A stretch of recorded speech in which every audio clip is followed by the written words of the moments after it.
Soy Roberto Navarro y esto es Arte e Historia, el espacio de Rombo Negro.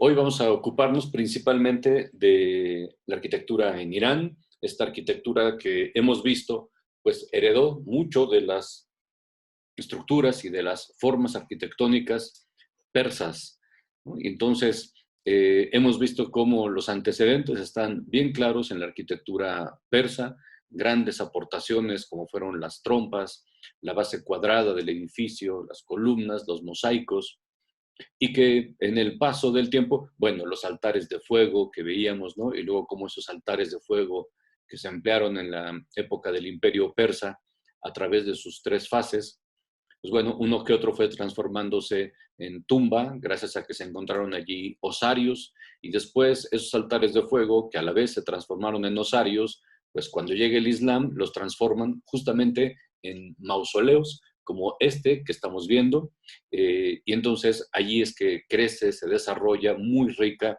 la arquitectura persa en Irán, y luego muchos de esos factores influyentes de la arquitectura iraní, pues se van a extender allá por Asia Central. Este edificio fue concluido en el 1157 de nuestra era, por supuesto. Miren cómo alrededor se alcanzan a ver allí unos pedacitos de muro, no se ve que está todo desierto. Bueno, sí está prácticamente en medio de un desierto, pero en torno a él hay vestigios de lo que fue un palacio y una mezquita. Es decir, este mausoleo de Ahmed Sanjar en realidad fue una parte de un conjunto palaciego que incluía el espacio habitacional, por supuesto la mezquita y por supuesto este excelente mausoleo. Miren las dimensiones, ¿no? Es robusto, es monumental el edificio, aunque no hay una persona por allí, creo que esa puerta que ven ustedes ahí entreabierta, bueno, que es una puerta, digamos, un poquito más grande de lo normal, ¿no? Es casi de 3 metros de altura. Entonces, eso nos ayuda más o menos a darnos una idea del tamaño del, bueno, no es de, más bien es poco más de 3 metros de altura, mide por ahí de 3,20 la altura de esa puerta. La cúpula, esta fabulosa cúpula que vemos ahí, se eleva a 36 metros. ¿Sí? Entonces, vamos a acercarnos, bueno, Mer es en Irán, estamos viendo este mausoleo en Irán. Vamos a acercarnos generosamente a este bello edificio.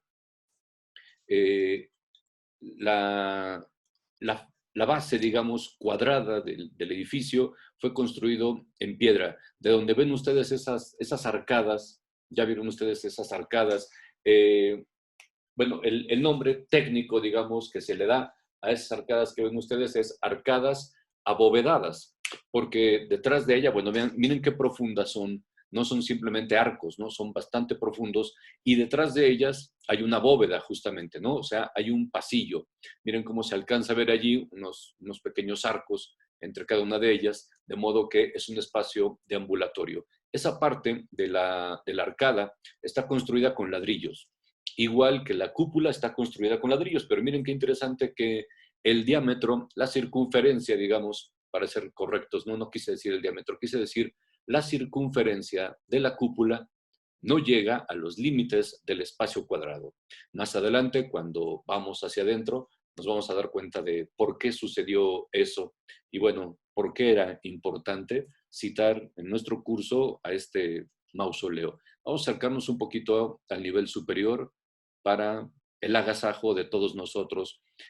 Recuerden que es muy, pero muy importante, creo yo, y me da la impresión que para ustedes también el goce estético, ¿no? Hemos acompañado estas obras del arte, el goce estético de las obras, con un marco histórico y con un marco, digamos, técnico, creo, suficientes para complementar la experiencia estética. Entonces, a mí me encanta que tengamos estos momentos de acercarnos y de percibir la obra en su dimensión, en su técnica, su textura, sus colores, es decir, los rasgos característicos de estas obras, ¿no? Y eso obviamente se traduce en un goce estético. Acá se alcanza a notar el trabajo en ladrillo, ¿no? Los arcos que tienen peralte, miren cómo es un arco Tudor, pero en la parte baja tienen ahí una saliente como unos medios círculos, ¿no? Eso se llama peralte. Aquí se ve muy bien como detrás de estos arcos, de esta arcada abovedada, justamente se alcanza a notar esa bóveda. Vamos a acercarnos, creo, un poquito más. Ah, no, miren, vamos al interior del edificio. Esta foto me gustó mucho, ¿no? Porque miren todas las mujeres muy contentas allí visitando. Obviamente se ve que todas son iraníes, ¿verdad? La pintura que alcanzan a ver ustedes en esa parte baja es la calidad que tiene y el buen estado en el que se encuentra. Evidentemente son producto de restauraciones. Pero vamos a la parte estructural del edificio. Eso es, ahí arriba. Miren, ahí pintada, con restos, dicen, de pintura al fresco. Se presume que la mayor parte de la pintura mural que se hallaba ahí en el interior del mausoleo fue pintada al fresco, lo cual sería una novedad interesante. Pero hemos hablado de la transición, ¿no? De cómo un edificio pasa de una planta cuadrada, como es este caso, hacia la octagonal o hacia la circular, ¿no? Y eso le llamamos o le llaman en el argot arquitectónico transición. También hemos visto cómo esta transición obedece a los principios materiales, ¿no? Y ahorita lo señalé de cómo el cubo, que es la base del edificio, fue construida en piedra, mientras que la parte superior, que corresponde a las arcadas abovedadas y la propia cúpula, pues obviamente fueron construidos en ladrillo, con lo cual pues se gana mucho en ligereza. Entonces aquí tenemos perfectamente marcado el cuadrado con esa pintura color rojiza y como que púrpura, ¿no? Pero es muy interesante porque resulta que, entonces miren cómo tenemos el cuadrado que les decía, ¿no? Que es finalmente es la estructura del edificio. Y después, en lugar de tener pechinas o de tener trompas, como hemos visto anteriormente, miren lo que produce la transición del cuadrado, ¿sí? A un octágono, literalmente, ¿no? Porque miren, tenemos aquí estas ya no son simplemente trompas, se les ha dado el nombre de escuadrones, ¿sí? Porque rebasan por mucho la dimensión de una trompa. Miren cómo les alcanza hasta para tener ventana. Es más, tienen un arco Tudor y también abovedado, ¿no? De tan robustas que son estas estructuras de las esquinas a las que llamamos escuadrones. Muy interesante, apasionante el edificio porque del cuadrado que nos marca aquí el perímetro, pasamos a una forma octagonal marcada por un lado, 2, 3, 4, 5, 6, 7, 8 lados. Y a partir de ahí nos envía a una reducción, ¿no? De la circunferencia finalmente a la cúpula circular. Normalmente la transición se da del cuadrado a un octágono o del cuadrado a un círculo, pero un edificio en donde tan marcadamente con estas componentes tan robustos a los que les decía se les llama escuadrones, no los encontramos muy a menudo. Por otra parte, también me parece bellísimo y vamos a tener, por supuesto, un detalle del trazo con el que se decoró la cúpula, que está elaborada con cerámica vidriada y además, fíjense, estaría padre seguir la ruta de una de estas que está sencilla, pero estas líneas que se cruzan, se mezclan aquí para formar esa especie de flor y luego toma camino hacia otra nervadura. Bueno, me parece un diseño genial. Fíjense que sabemos el nombre del arquitecto de esta obra. Se llamaba Mohamed, qué raro, ¿no? Un musulmán que se llama Mohamed. Se llamaba Mohamed ibn Aziz. Resulta que este arquitecto, una vez que terminó la obra para el sultán Ahmed Sanjar, resulta que dice la leyenda que el sultán ordenó que mataran al arquitecto para que no pudiera construir algo semejante, nunca más. Así de impactado quedó el sultán con esta obra que es verdaderamente un gusto que se mantenga en pie y que esté en tan buen estado. ¿Se acuerdan de cuando vimos las formas decorativas que hablábamos del ataurique? ¿No? Y miren cómo aquí las formas orgánicas, como de enredaderas, de plantas, ¿no? Están ahí, encajados bien en los triángulos, mientras que la lacería, ¿se acuerdan que era a base de formas geométricas, de líneas rectas? Miren cómo aquí se integran, padrísimo, ¿no? La lacería haciendo la labor de cenefa, encuadrando a estas formas orgánicas, vegetales, ¿no? De la taurique, quiero decir. Esta ventana que vemos, por supuesto, está elaborada en madera.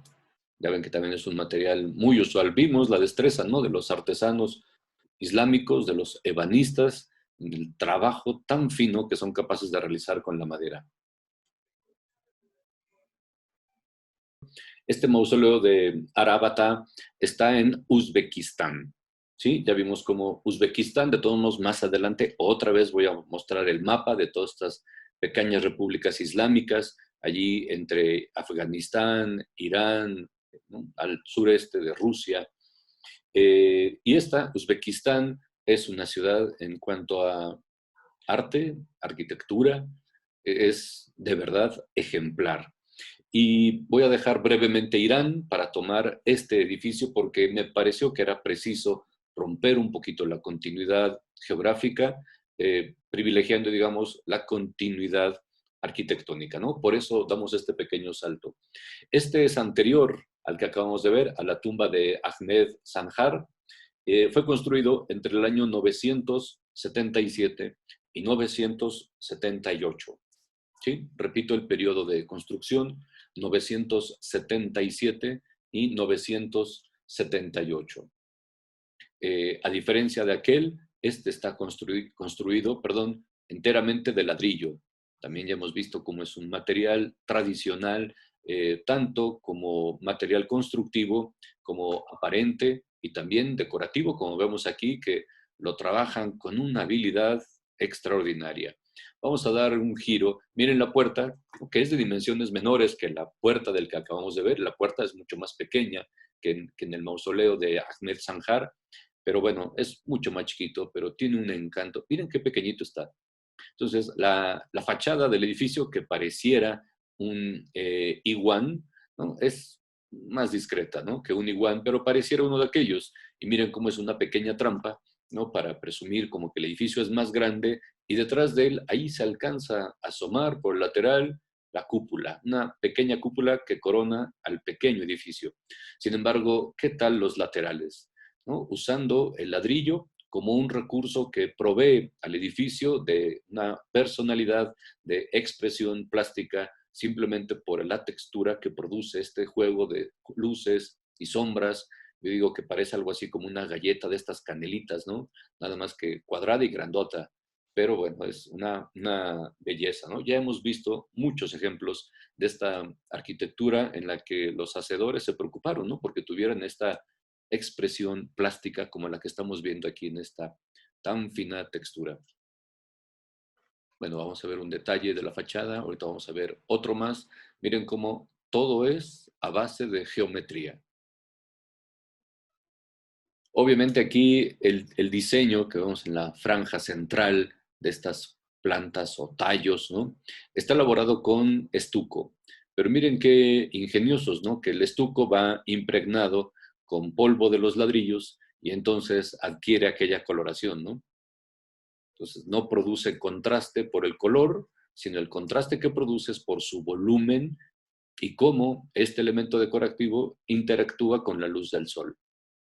¿Qué tenemos en el interior? Pues otra vez, como ven, bueno, ya vimos que el edificio es cuadrado. ¿Y qué tal los ladrillos en la parte interna? Por supuesto, una capa de ladrillos es la exterior y esta capa de ladrillos que vemos en el interior, por supuesto, es otra, ¿sí?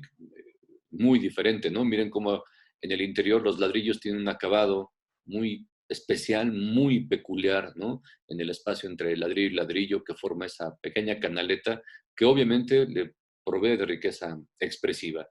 Quiero decirles que lo que pasó con la arquitectura del Islam a mí me parece muy semejante a lo que pasó con el barroco. ¿Y qué decir con el barroco aquí en México?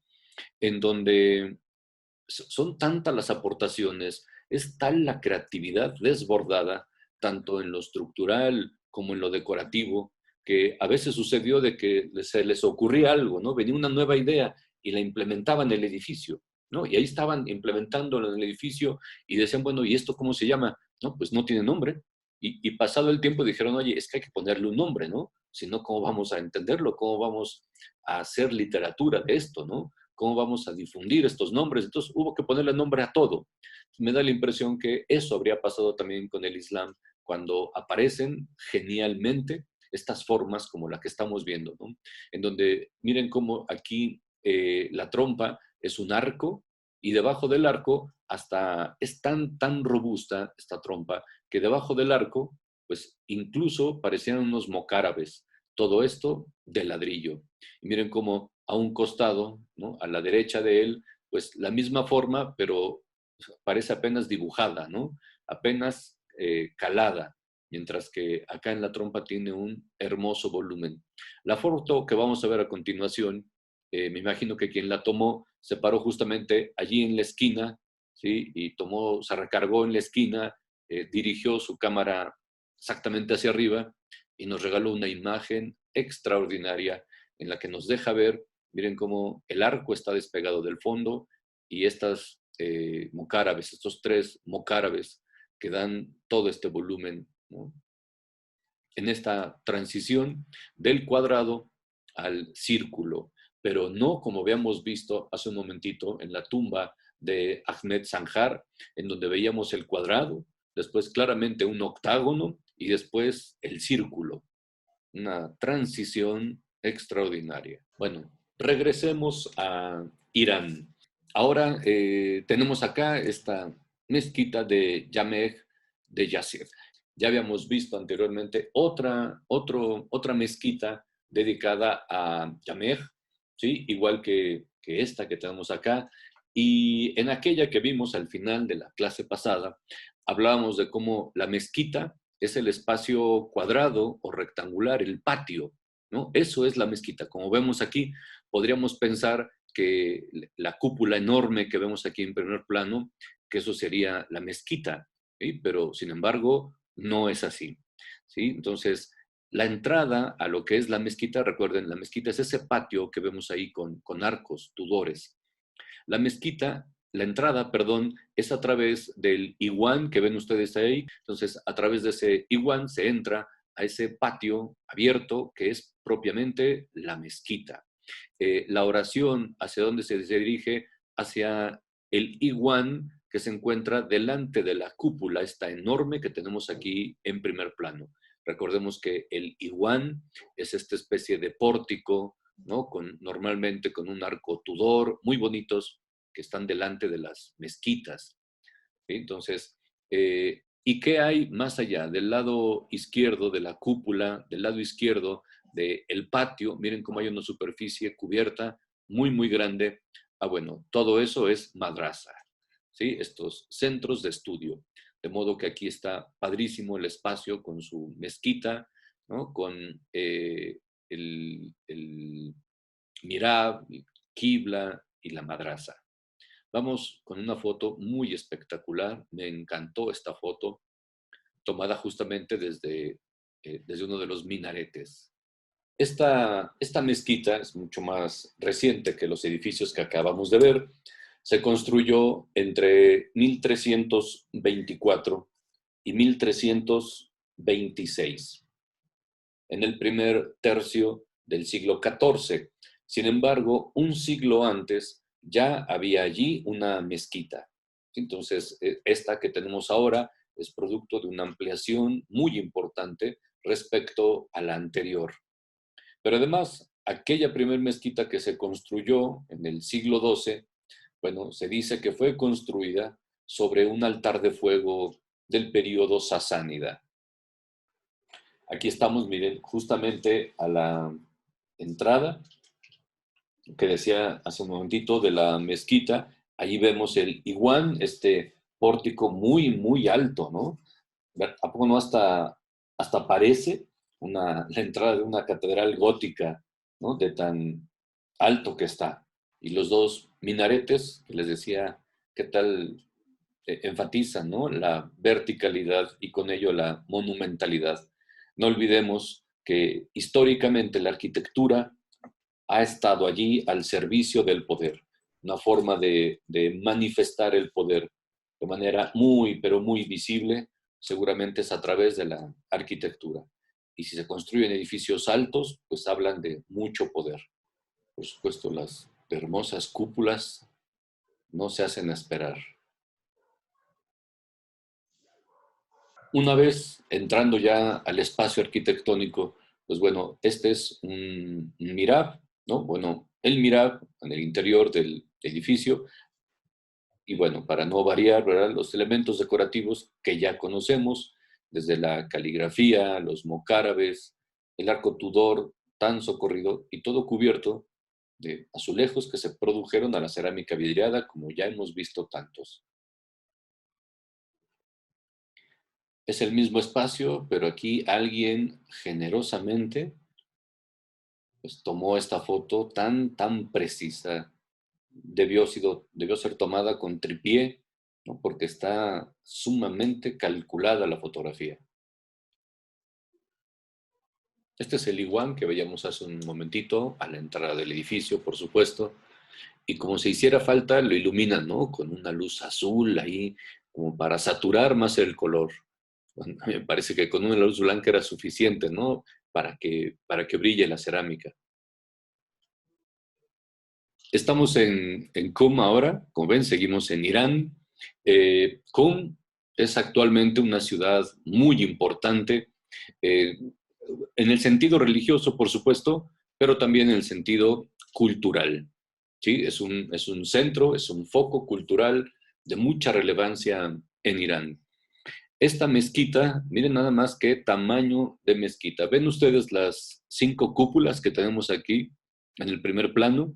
Y enfrente, ese enorme patio casi completamente lleno de personas, nada más falta como una sexta parte de la izquierda. Esa es la mezquita. Sí, es decir, está repitiendo el modelo este de las mezquitas descubiertas, como la de Yamej. ¿Sí? Que las hay, mezquitas, igual en Shiraz, igual la que vimos en Yaz, igual que ahora en Qum, ¿sí? Estas mezquitas en donde el espacio de oración es justamente ese enorme patio, ¿sí?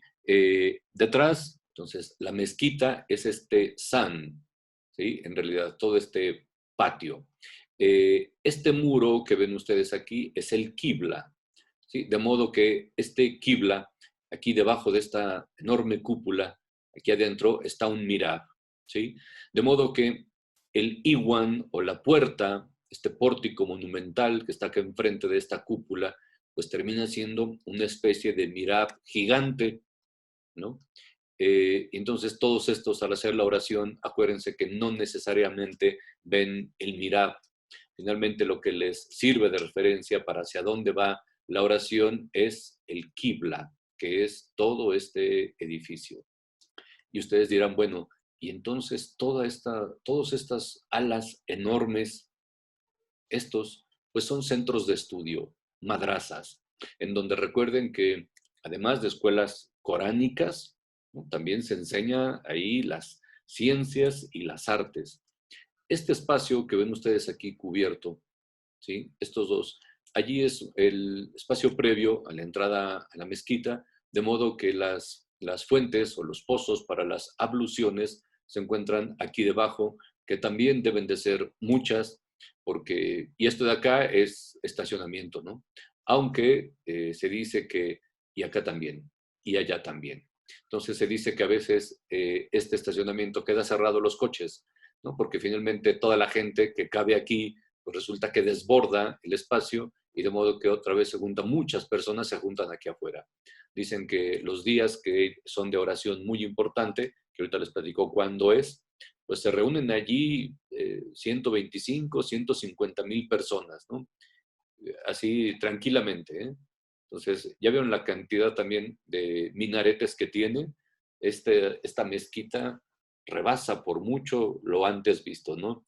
Menos a la gran mezquita de Al-Haram en la Meca, y tampoco rebasa en dimensiones la mezquita de Medina, la del profeta, ¿no? La que ahora es muy, muy grande. También la cúpula grande y las otras cuatro, perdón, que la acompañan, tiene este tipo de diseño tan socorrido, creo que es la que más aparece en toda la arquitectura islámica, ¿sí? Que se le da el nombre de cúpula bulbosa, ¿sí? O abulbada.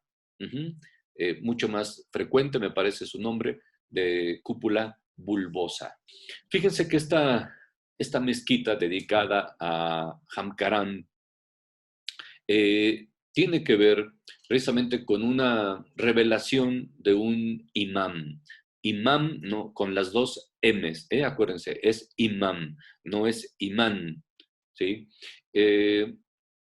Estamos en Persia, ¿sí? En Irán, y recordemos que la mayoría de los iraníes son chiitas, ¿se acuerdan? Ya hemos hablado desde cuándo, casi desde el origen del Islam, se produjo esa profunda división entre sunitas y chiitas. Hoy encontramos al país más chiita, Irán.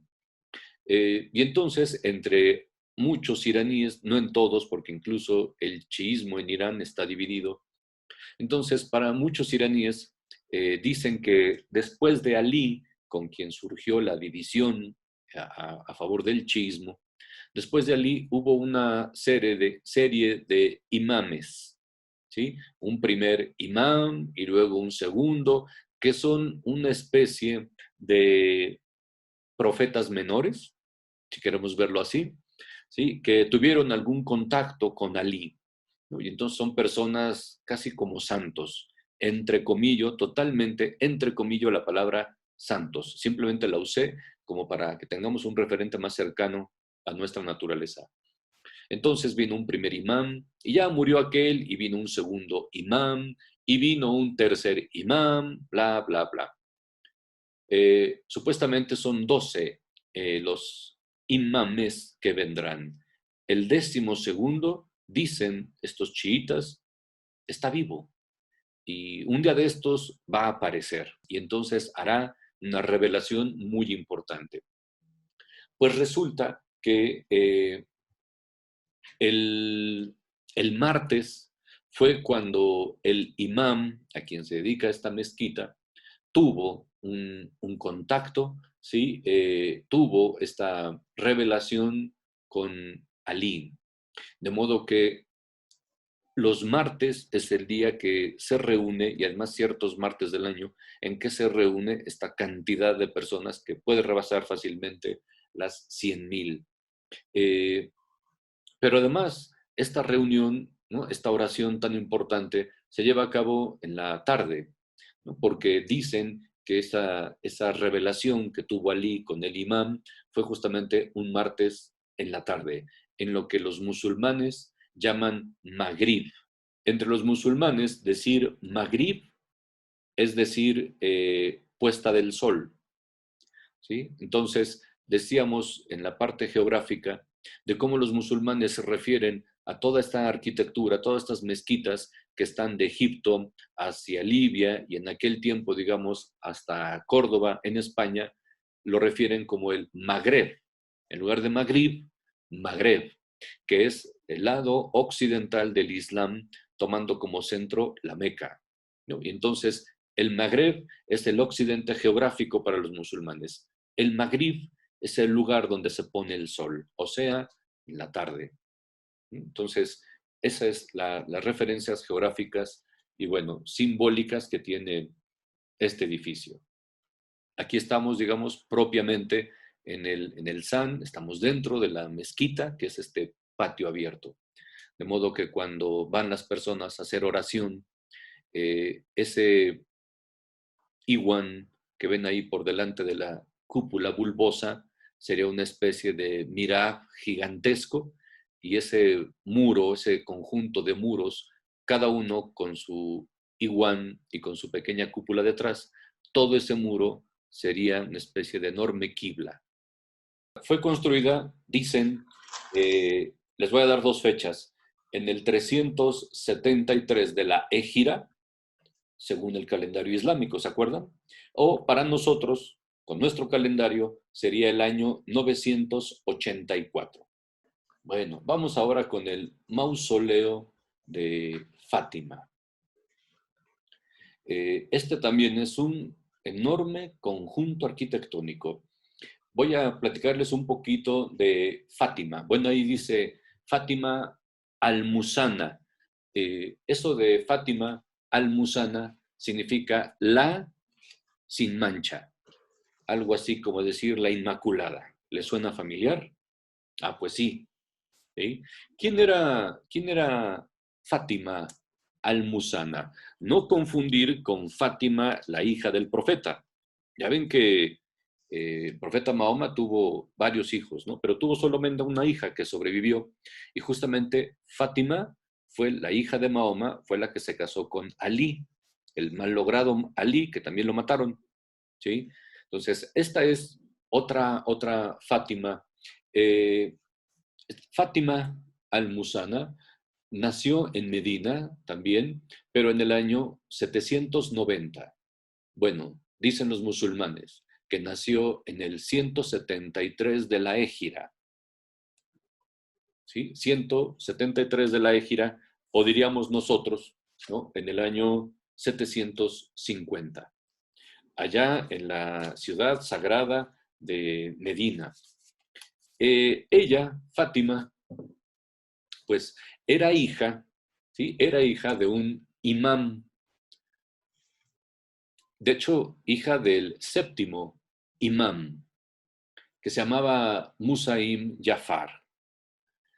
Entonces, y el hijo de este séptimo imán, pues fue el octavo imán.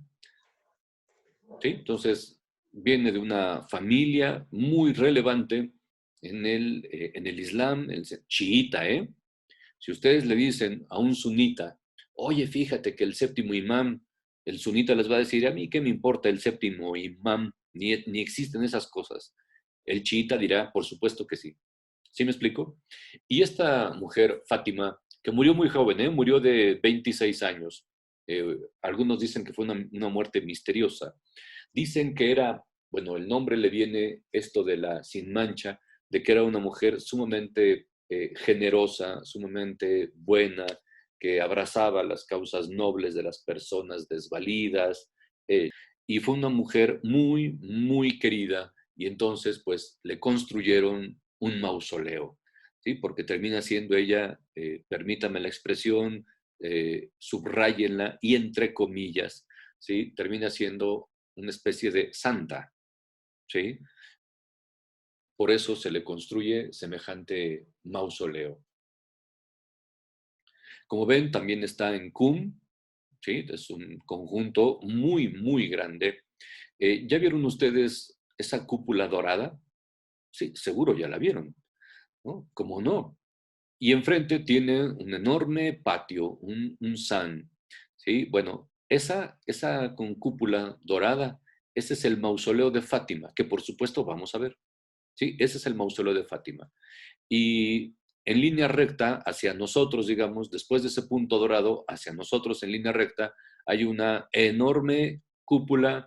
¿Por qué? Pues porque ahí hay una enorme mezquita, que es ese patio con ese gran edificio horizontal. Detrás de ambas cúpulas, a nuestra derecha, digamos, de la imagen, dos complejos arquitectónicos que forman un gran rectángulo, que son madrazas. Es decir, este también es un centro de estudios, una madraza muy, muy grande, muy importante, en donde les decía, si bien cumplen la función de ser escuelas coránicas, bueno, esta se dice es de excelencia, ¿sí? En la enseñanza de las ciencias y las artes. Por eso destaca este mausoleo, este complejo arquitectónico de Fátima.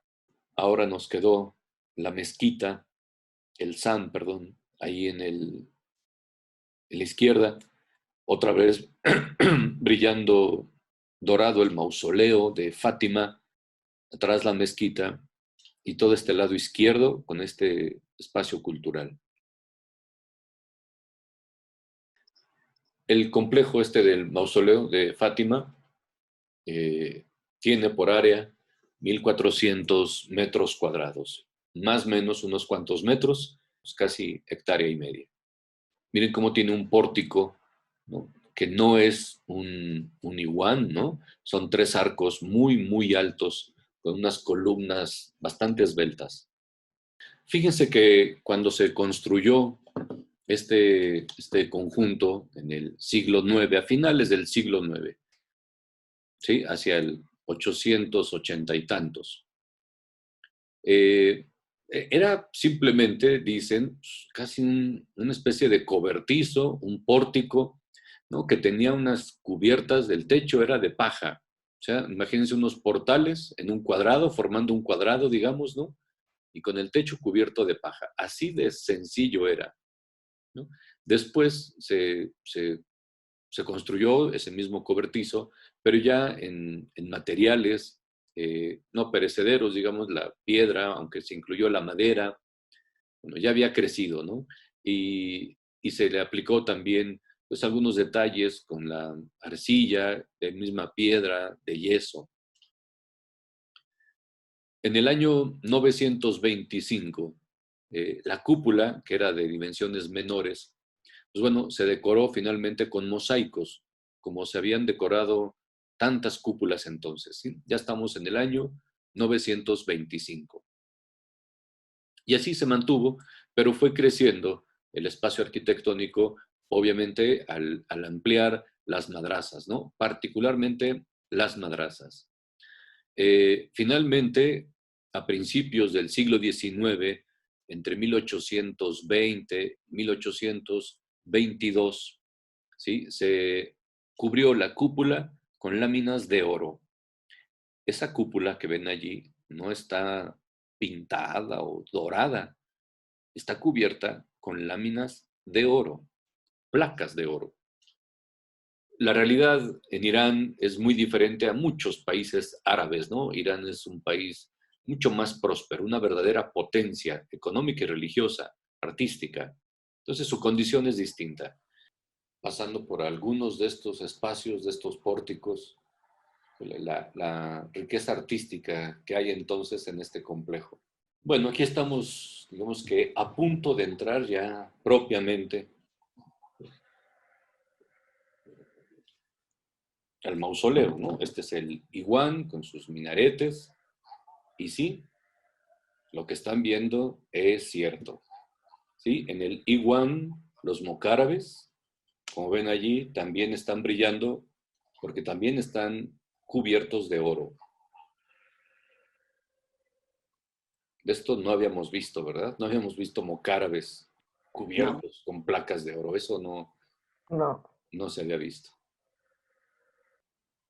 Claro que los mosaicos por todas partes luciendo, ¿no? En sus espléndidos colores.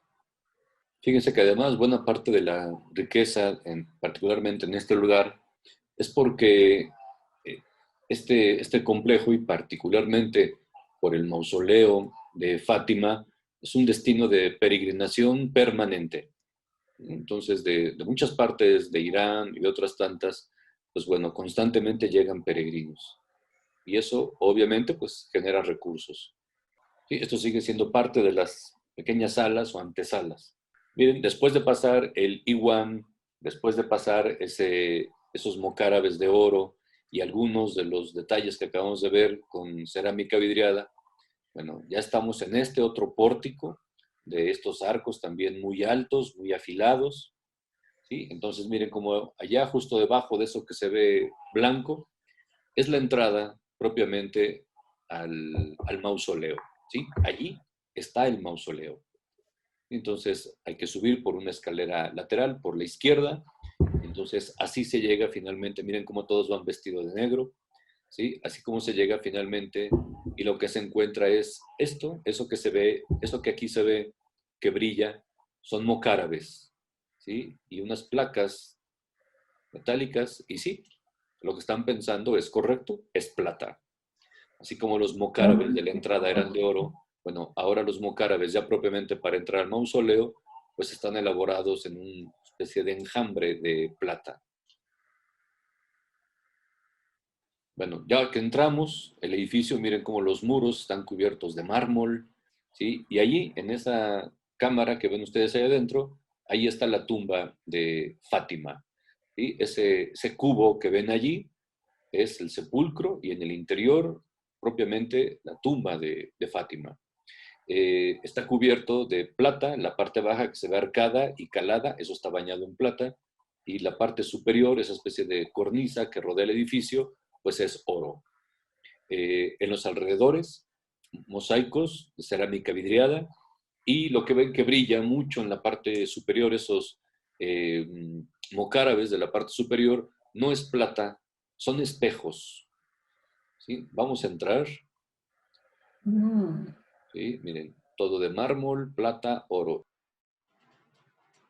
Recuerden no confundirla, con Fátima, la hija del profeta. Esta es otra Fátima, muchos, muchos años, 2 siglos después del profeta, de hecho. Espero que hayan disfrutado de esta cápsula. Próximamente, más como esta, por supuesto, aquí en Rombo Negro.